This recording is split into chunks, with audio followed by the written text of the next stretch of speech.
Hey guys, welcome back. In today's video, we are going to look at whether or not there's any validity to whether baking soda and lemon juice provide any kind of protection against the coronavirus. Let's get into it. So where did this all start? I remember I was listening to some documentaries about the Spanish flu and listening to people who had survived it. And there were a couple of people over and over again, and I kept hearing them say things about soda, and I really wasn't sure what they were talking about. And then it occurred to me, oh, they're talking about baking soda. So then I started, and guys, I'm going to let you know this is going to be a departure from my normal kinds of videos because I went down the rabbit hole, but let me show you what I found. Really deep diving into, okay, baking soda? How could baking soda, which is mixed with lemon potentially, which is something that's circulating right now. I mean, these are things that we all have in our kitchen. Is this possible? Could there be any truth to this? So I tucked into this and let's look at what I found. So of course, you know, I went and I got my box of baking soda because I have tons of this around the house. And I was looking at it, and you know, there's tons of stuff about cleaning, but I'm reading the box and there's really nothing about any kind of medical treatment. And then I found out as I did more research that the FDA made Arm & Hammer take that off of their box at some point because, you know, it's not a substantiated medical claim. Welcome to America. Even if it helps you, if the FDA doesn't say it's okay, then forget it. You have to take it off. But, you know, we could go into a whole nother conversation about that. But so I'm reading the box and it's just telling me, you know, you can use it to treat this. I mean, there are some medical type treatments, but none of them were based on dealing with the coronavirus and the flu. So I was like, okay, well, why would people have at any time used this? So I dug further in, and this is what I found. So then I found article after article about doctors who had used Arm & Hammer to treat the flu. And so basically they were recommending a regimen, and I have made up a little sheet for you guys, and it's on my website. It's linked down below. You'll see it later in the video.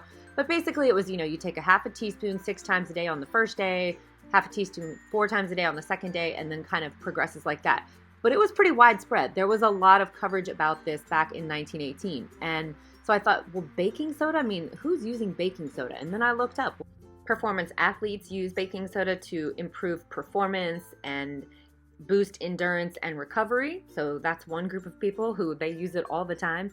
Also, it's used for cancer patients to help with the cancer drugs being, I am not a doctor. And this is a great time for me to address this because I don't want there to be any confusion. I am not a medical health professional. I am a concerned citizen like everyone else in the world with access to Google and a curious mind. I've been involved in product development for more than 20 years. So research is something that is just second nature to me. And I'm looking at why does everybody keep saying baking soda this, baking soda that? Why was it such a big thing in 1918? And why is there this obvious smear campaign against using it right now? So if you're going to watch the rest of this video, please understand I'm not giving you medical advice. I'm reporting to you what I found and then postulating some questions.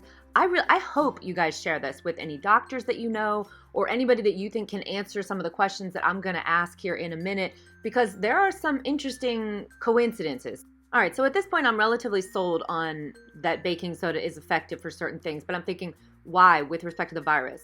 Why would it be effective? And then I went way down deep into a lot of medical journals and I found that coronaviruses are all considered to be low pH dependent. What does that mean? That means that they basically need a low pH environment to thrive in. So I'm not going to get into super scientific stuff here, but that's what the research says. And guys, a lot of this stuff is linked below. And then I looked into, okay, well then why would chloroquine or hydrochloroquine be effective against this type of a virus? And there you can see it right there. pH is increased by chloroquine. So again, I'm not a doctor. I'm only telling you what I'm reading and my interpretation of it. If I'm wrong and you're a doctor, please sound off in the comments below. But this is very, very interesting. So I'm trying to paraphrase some of the stuff that I was reading because, you know, it was very medical. It was a lot of medical lingo. But the short version from what I was able to ascertain is that it infects host cells by fusion with cellular membranes at low pH. And so because these are pH-dependent viruses, they thrive in an acidic environment, which would mean that if you kept your pH slightly elevated in a more alkaline place, that you could reduce your risk of infection or lessen severity of symptoms if you did become infected. Now, I don't know about you, but okay, now you have my attention. I know what you're thinking. Okay, Rafaela, in English, please. All right, I'm trying to give it to you guys straight. But the clearer version would be low pH acts as a trigger to tell the viruses to activate their penetration mechanism. and low pH told the viruses that they had reached a pathway, and it induced a change in the spike glycoproteins, which is present on virus envelopes, and this is an envelope virus. We all know that by now. So I guess if I were to say that in the most simplified way, it would be that if this virus found itself in a low pH environment, it would activate whatever trigger tells it to bind with the host. So again, if you are a scientist, a virologist, an epidemiologist, anybody who knows more about this than me, so that's a lot of people, clarify down below what I am potentially misinterpreting, but that's what all the medical journals say. So based on this obviously very crude research, I mean, it's not, there's nothing wrong with the research, it's just, you know, I don't have the medical background to fully interpret what I'm reading.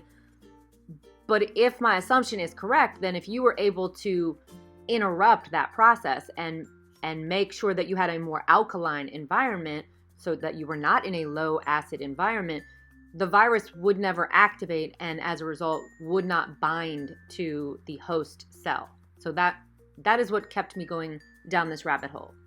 Okay, so you can't have science without having an experiment, so you know that I'm going to show you guys something here. All right, so I have 2 cups that have 4 ounces of water, and that is a half a teaspoon. And I am going to I'm going to show you guys a little test that I ran. All right, so first up, guess what? Baking soda, of course. All right, so we're just going to dump a half a teaspoon of that in there. And everything I read said before you drink this stuff that you absolutely have to make sure that it's fully dissolved and that you do not have a full stomach. So again, all that is in the notes below and on those little documents that I made for you guys. So that one was just baking soda and water, and it was just white water, and I tasted it and it was not delicious, but you know, you would live. This one is baking soda, as you see me clearly stirring it here, and then we're going to add some lemon juice. Now, I think real lemons would actually be better, but you can see here it says lemons have citric acid and they have a pH of around 3. Adding it to baking soda will raise the pH. So if you have something very acidic, lemons, and then you add baking soda, very alkaline, you're going to bring the pH up. So that's what we're looking at here. So those are little sheets that I told you guys so long ago that I made for you. And again, just print them out at the links down below. So I have these pH test strips, and we're just going to see what is the difference, all right? And so you see there's a little range, and that would be acidic, that's ideal, and then that would be too alkaline. So if you get these, you know, make sure, open it, take them out, and shut them immediately. So the one on the left is, again, just baking soda or sodium bicarbonate, however you want to call it, and we're just going to dip it in there for a second and then see the reaction, all right? And then the one on the right, again, is baking soda and lemon juice, but, you know, canned lemon juice, not real lemons. All right, and you can see this one is very alkaline. That's just the baking soda and water, super alkaline. And then this one is the lemon juice one, and you can see that we were in the ideal range. So, okay, let's look at pH, you know, because I know there's a lot of people saying, oh, you know, you can't change your blood pH by what you eat. Well, I'm sorry, I'm going to have to disagree with that. And if I'm wrong, then again, put it in the comments below. Now, as a result of formerly being engaged in manufacturing for spray tanning, pH of the skin was something that I spent almost 20 years dealing with. So I'm very, very familiar with pH scale, and that's why this really kind of grabbed my attention. So obviously we're not looking at the skin's pH scale here. And then, you know, you have different kind of pH levels that are appropriate for different parts of your body. And the pH level has to be, like, let's say that in your stomach cavity, your pH needs to be 1.5 to 2, and that's so that that would be a highly acidic environment, and that is so that you can digest food properly, okay? And I know you guys think that I've gotten off track, but I promise you I haven't. Just stay with me for a second. So this is the pH scale. You can see things like tomato juice, that everything has its place on the pH scale, okay? So then obviously what we're concerned with is your blood pH levels. Too low, death. Too high, death. Apparently the body regulates it in a pretty tight window. And it should be said that the test strips are nowhere near as accurate as obviously a blood pH test, but you can't do that at home, and you can do the urine and saliva ones at home. So this is the range that we are looking for, right? 7.35 to 7.45. But that's in an ideal, right? That's normal blood pH. That's where you have to stay. All right, and this is where I'm going to tie it all together for you guys. So let's start looking at, like, what are we putting in our body and how could that change that environment, right?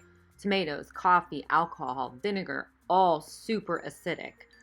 Baking soda, things like that, very alkalizing, all right? So this led me to think about, well, who is consuming those things?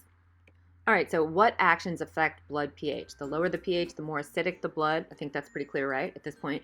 And a variety of factors affect blood pH, including what is ingested, vomiting, diarrhea, lung function, and a whole host of other things. So if you're dumping a bunch of acidic stuff into your body, let's say fun stuff like this, soda, coffee, alcohol, then you're clearly going to be putting your body in a more acidic state. So next thought for me was, well, who is not really drinking those things? Oh, children. So I'm gonna go through the groups of people who seem to be being affected and ask why. Let's just go forward. Okay. So if children, before I say another word, let me say one more time that, guys, this is a working theory. These are just dots that I'm connecting, and I am imploring health professionals, anybody who watches this, tell me, is there any validity to this? Because it seems common sense to me, but you let me know. So if children are not consuming those types of things, so their bodies are not in a highly acidic state, then that means that they have a more alkalized environment, which would make them less friendly host to the virus, right? So then I started looking at what other kinds of things puts your body in a highly acidic state. Oh, that's right, our little friends over-the-counter drugs, which apparently create a highly acidic environment. I didn't know that. I am fortunate enough not to have to take anything like this. But there are a lot of people who do. A lot of people who have, that's right, comorbidities. So people who have comorbidities, which is a group of people who are being hit really hard, which makes sense. If your body is already under pressure, adding anything is going to be a problem. But who takes a lot of over-the-counter drugs? That's right, elderly people do. So again, this is all starting to click off for me, and I'm like, okay, and guys, I am not a conspiracy theorist at all. I'm just saying. And here's another group of people who seem to not be doing too well. Obese people. And obviously, they're probably taking over-the-counter drugs, and the foods that they're consuming are likely creating a very acidic environment. Then I started looking at, well, why would ibuprofen not be working? I'm sure you guys have all heard that everybody's saying do not use ibuprofen to treat coronavirus, that people should use Tylenol, and I couldn't really understand why that was. So, of course, you know what I did? I did some more research. So I'm looking at this, and here, this is what pops up. I type in ibuprofen and pH levels, and here we go. Why do these kinds of drugs, or OTC drugs, increase acidity? So obviously there's an increased acidity associated with ibuprofen. So next up to the party is going to be Tylenol. And this one I really had a lot of trouble establishing any kind of a clear link. So again, any medical professionals, please blow up the comment section. But this is the only thing that I could find, is that it said that acetaminophen, Tylenol, is a good alternative because it has minimal, if any, effect on the stomach lining. Well, why would that matter? Because if it doesn't have effect on the stomach lining, it probably is not very acidic. All right, and this is where we're really going to have to reach. Now we're going to start looking at, collectively, the countries that are really just taking it on the chin. And guys, I know we're taking a deep dive here, but this is everybody has to throw in any ideas, whether they seem crazy or not. It doesn't make any difference, because we're in uncharted water and uncharted territory, and we all need to work together. So I'm throwing this out there. Let's see what sticks. Now, this screen capture is from this morning, and it is 5 April. And you can see my country, the United States, is in the lead, not a place you want to be. And then Spain, Italy, Germany, France, China, Iran, and we go on down the list. So then I start thinking, okay, well, what do some of these countries that are really having trouble, what do they eat? So potentially acidic foods include many protein foods, meat, fish, shellfish, poultry, coffee, and alcohol. Potentially alkaline foods tend to be rich in potassium, magnesium, and they include vegetables, fruits, lentils, spices, and herbs. So in Italy, what do they eat a lot of? I mean, they eat a lot of pasta, right? They eat a lot of dough. I assume. I'm not Italian. And I mean no offense or disrespect, but pasta dishes, right? Tomato-based, highly acidic. So in America, what do we eat? Sorry, but mostly garbage. Standard American diet, we're looking at cheeseburgers and french fries and pizza and highly acid-forming environment food. So I'm sure you guys can see where I'm going with this.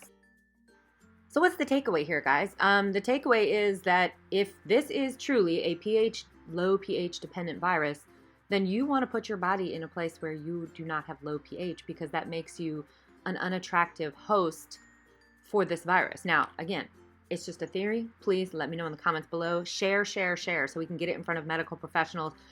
Look, I'm not the first person to ever suggest that baking soda and viruses, they don't like to play together. This is well documented online, guys. This is not some theory that I've just come up with in my head, but I wanted to give you some supporting ideas as to maybe why these things, which otherwise didn't make sense, why are children not getting affected? Why are certain countries just really taking it on the chin? And let's see what we think about it together. All right, guys, well, that is going to be a wrap for this video. And don't forget that all the links are listed in the description box below and in the first pinned comment for you guys. Thank you so much for spending some time with me. And if you want to be notified when I upload new videos, just click subscribe and turn on that little bell notification. Don't forget to smile, take a deep breath. We are going to get through this together. From our family to yours, be safe, be well, and be good to each other. I'll see you in the next one. Bye-bye.